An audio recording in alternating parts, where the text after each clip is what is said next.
صلوات پڑھ دیجیے اس کے محمد وعلیہ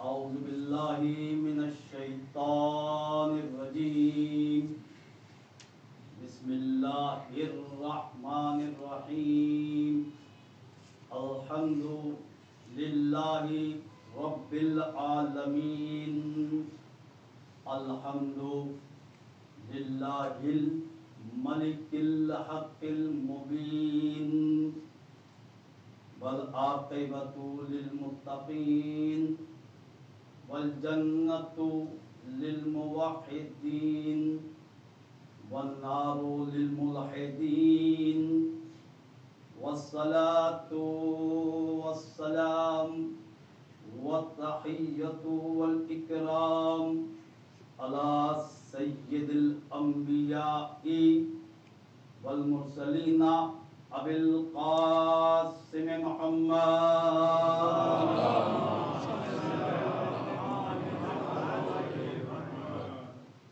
وآلہ الطیبین الطاہرین المعصومین المظلومین ولعنۃ اللہ علی اعدائہم اجمعین اما بعد فقد قال اللہ تبارک وتعالی فی محکم کتابہ المجید وفرقانہ الحمید وقولہ الحق وهو اصدق الصادقین بسم اللہ الرحمن الرحیم ان الذین آمنوا وعملوا الصالحات سیجعل لهم الرحمن ودا صلوات پڑھ دیجیے محمد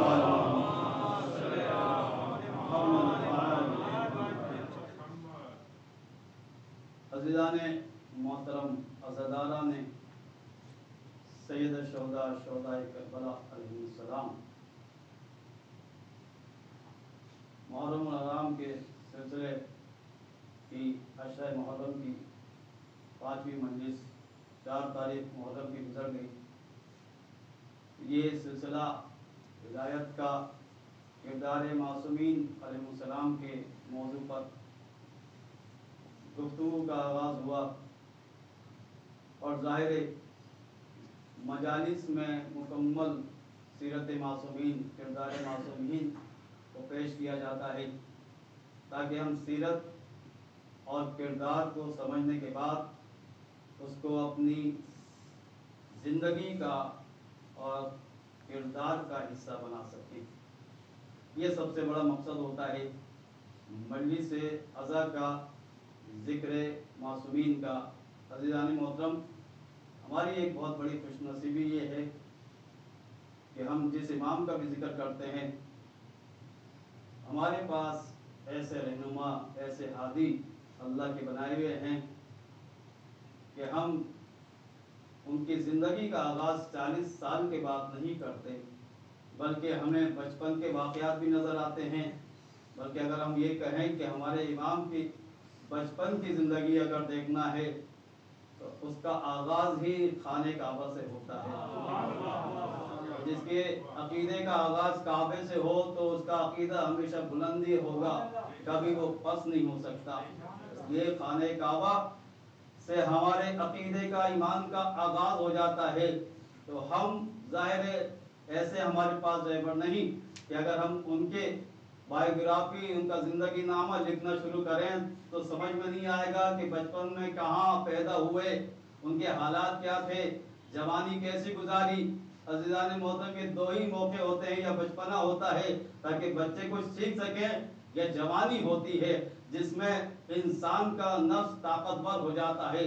اور ہمارے پاس یہ اللہ تعالیٰ کا بہت بڑا کرم ہے کہ 12 ایسے ملے کہ اگر ان کا بچپنا دیکھو گے تب بھی ہدایت ملے گی، جوانی دیکھو گے تو ہدایت ملے گی، شہادت تک ہمیں ہمیں ہر امام سے ایسی ہدایت ملتی ہے کہ پھر کبھی کسی در پہ جانے کی ضرورت نہیں ہوتی. یہ ہے معصومین کا سب سے بڑا معجزہ اور کرم کہ ایک ایک واقعہ ایک ایک لمحہ ہمارے لیے باعث ہدایت ہوتا ہے. صلوات پڑھیے مل کر محمد و آل محمد پر.